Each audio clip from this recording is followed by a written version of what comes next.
Alors après, j'ai fait une psychothérapie individuelle comme ça, en cabinet. Enfin, je suis quelqu'un qui avait un cabinet.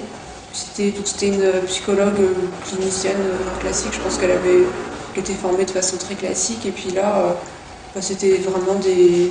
Enfin, je parlais, puis elle m'écoutait, mais elle ne réagissait pas vraiment. Enfin, j'avais l'impression, comme le disait, qu'on allait pour déballer son truc, mais voilà, enfin, ça se limitait à ça.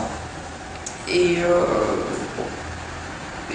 enfin, après, j'ai vu un psychanalyste parce qu'il habitait dans le même immeuble que nous et puis mes parents me mettaient un peu la pression, donc bon, j'essayais dans toute bonne volonté d'y aller.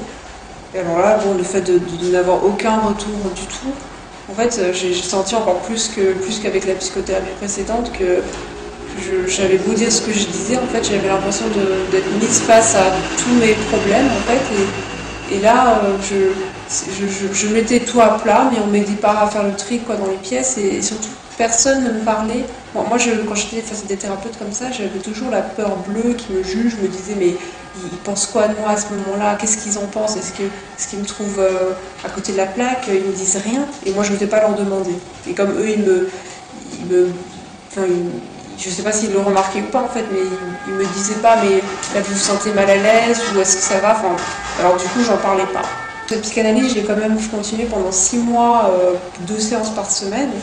Après j'en pouvais plus, j'ai dit, je me sentais très coupable d'arrêter, mais j'ai quand même dit au psychanalyste, écoutez là j'en peux plus, j'en peux plus de continuer quoi, je veux arrêter.